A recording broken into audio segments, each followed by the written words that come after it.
नमस्कार। आज हम एक ऐसे टॉपिक पर बात करने वाले हैं जो कंपनियों और उनके लोन से जुड़ा है। अक्सर कंपनियां जब लोन लेती हैं तो उन्हें अपनी कोई प्रॉपर्टी है ना, जैसे कोई फैक्ट्री हो गई या मशीन, उसे गारंटी की तरह रखना पड़ता है।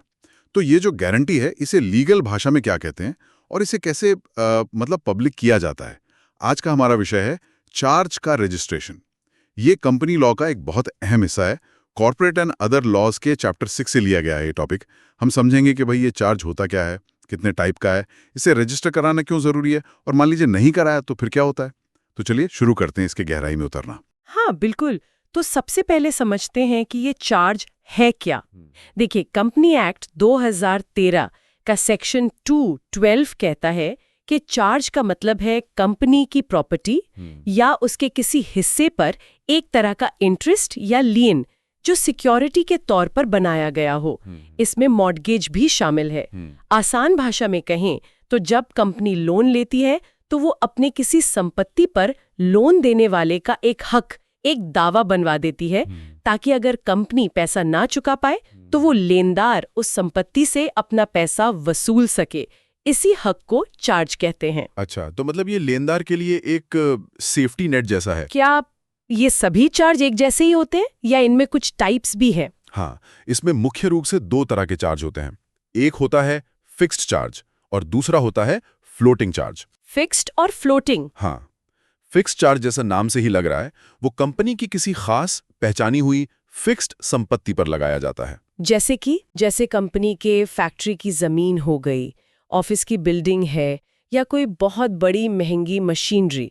ये चार्ज लगाते वक्त ही तय हो जाता है कि हाँ, इसी संपत्ति पर है, और कंपनी फिर उस संपत्ति को जब तक चार्ज चल रहा है बेच नहीं सकती बिना लेनदार यानी चार्ज होल्डर की इजाजत के।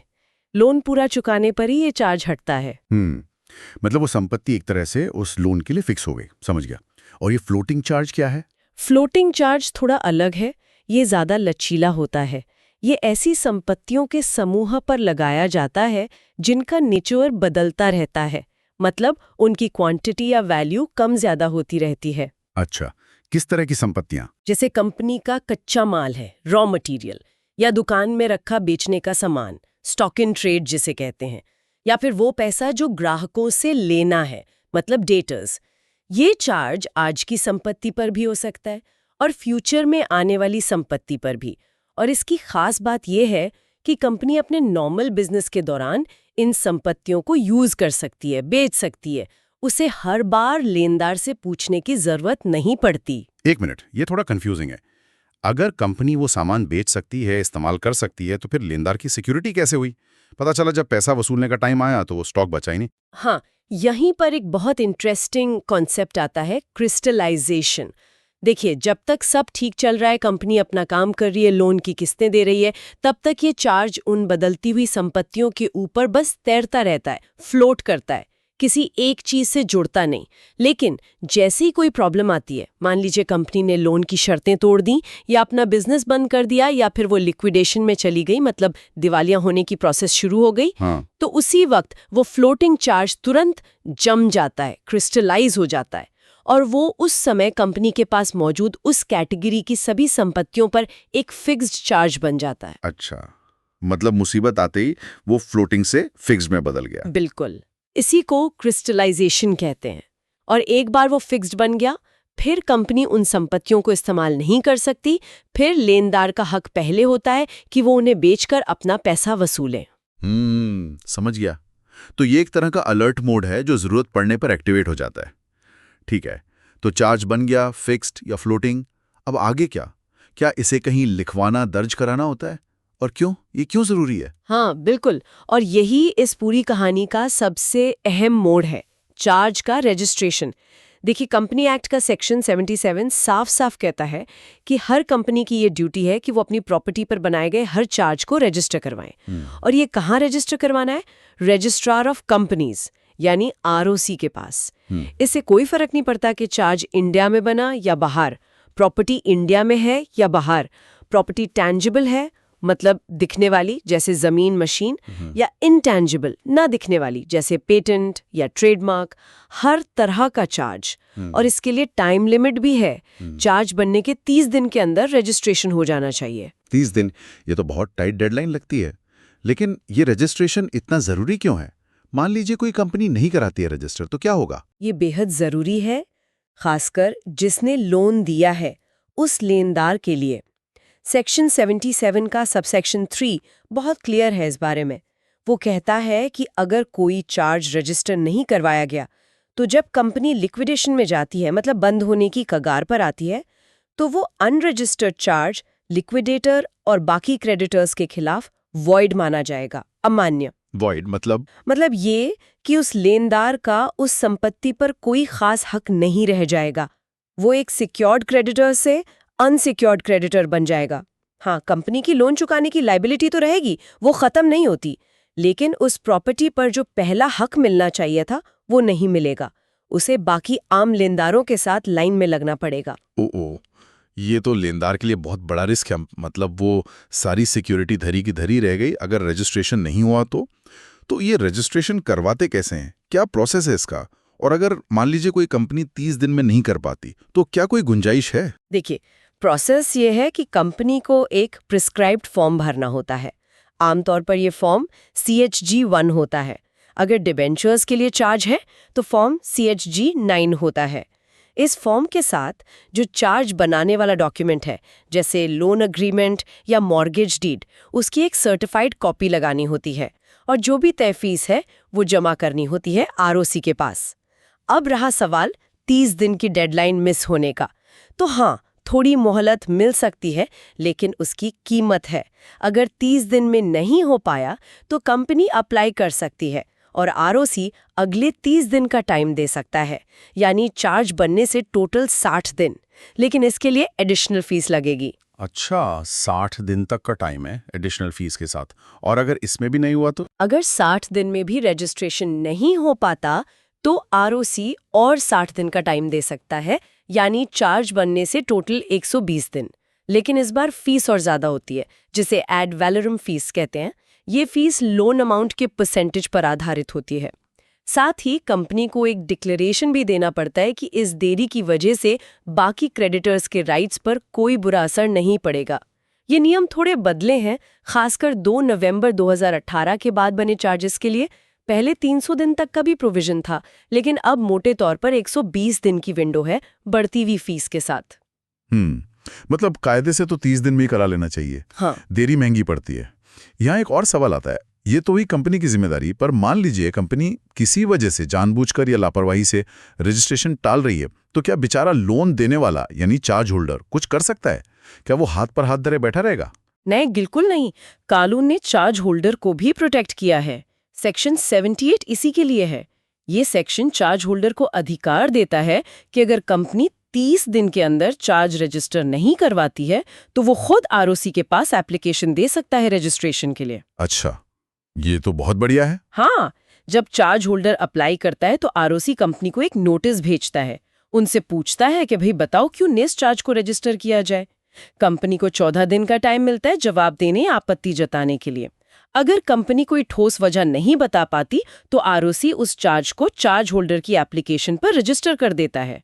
और सबसे अच्छी बात यह है कि चार्ज होल्डर ने रजिस्ट्रेशन पर जो भी खर्चा किया है, जैसे ROC की फीस वगैरह, वो बाद में कंपनी से वसूल सकता है। ये तो वाकई लेनदार के हक में एक बहुत मजबूत प्रोविजन है।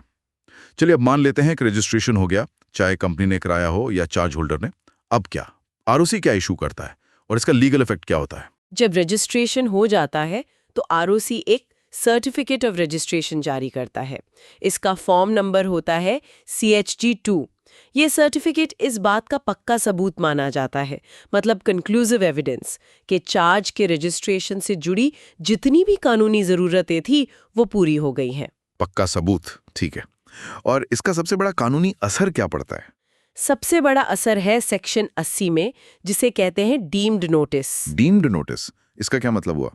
डीम्ड नोटिस का मतलब है मान ली गई सूचना। कानून ये मान लेता है कि जिस तारीख से चार्ज ROC के पास रजिस्टर हो गया, उस तारीख से पूरी दुनिया को उस चार्ज के बारे में जानकारी है। कोई भी इंसान, चाहे वो उस कंपनी से डील कर रहा हो या उस प्रॉपर्टी को खरीदने की सोच रहा हो या उस पर कोई और लोन देने की सोच रहा हो, वो बाद में ये नहीं कह सकता कि अरे मुझे तो पता ही नहीं था कि इस प्रॉपर्टी पर पहले से कोई चार्ज है। अरे वाह, ये तो बहुत पावरफुल चीज है। मतलब रजिस्ट्रेशन होते ही ये एक पब्लिक अनाउंसमेंट जैसा हो गया। बिल्कुल, इसे आप एक तरह का पब्लिक नोटिस बोर्ड समझ लीजिए जो आरओसी की वेबसाइट पर लग गया है।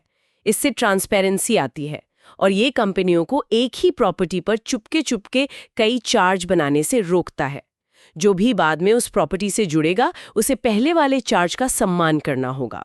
ये वाकई अहम है। अच्छा, एक और बात, मान लीजिए लोन चल रहा है और बीच में चार्ज की शर्तों में कुछ बदलाव होता है, जैसे इंटरेस्ट रेट बदल गया या लोन अमाउंट बढ़ गया या कम हो गया या चुकाने का टाइम पीरियड बदल गया, क्या इस बदलाव को भी रजिस्टर कराना पड़ता है? हाँ बिल्कुल, सेक्शन 79 इसी बारे में है।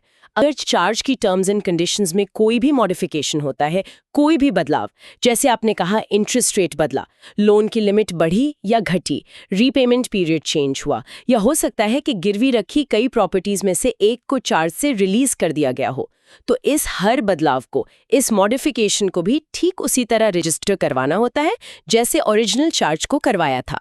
वही टाइम लिमिट्स, वही प्रोसेस। यानी हर बदलाव रिकॉर्ड पर आना चाहिए। हाँ, और आरओसी इसके लिए एक सर्टिफिकेट ऑफ मॉडिफिकेशन जारी करता है जिसका फॉर्म नंबर CHG3 होता है। इसी से जुड़ी एक और बात है, अगर कोई कंपनी कोई ऐसी प्रॉपर्टी खरीदती है जिस पर पहले से ही किसी और कंपनी का चार्ज चला आ रहा है, तो खरीदने वाली कंपनी की जिम्मेदारी है कि वो उस चार्ज को अपने नाम पर रजिस्टर करवाए, क्योंकि अब वो प्रॉपर्टी उसकी हो गई है। मतलब चार्ज प्रॉपर्टी के साथ चलता है और नए मालिक को उसे अपने नाम करवाना होता है। तो ये सारे चार्जेस, उनके मॉडिफिकेशंस, इनका रिकॉर्ड रखा कहाँ जाता है? क्या कोई आम आदमी इसे देख सकता है? हाँ, रिकॉर्ड 2 जगह मेंटेन होते हैं। पहला तो जैसा हमने कहा, रजिस्ट्रार ऑफ कंपनीज यानी आरओसी। सेक्शन 81 कहता है कि आरओसी हर कंपनी के लिए एक चार्ज रजिस्टर मेंटेन करेगा। आजकल तो ये सब डिजिटल होता है।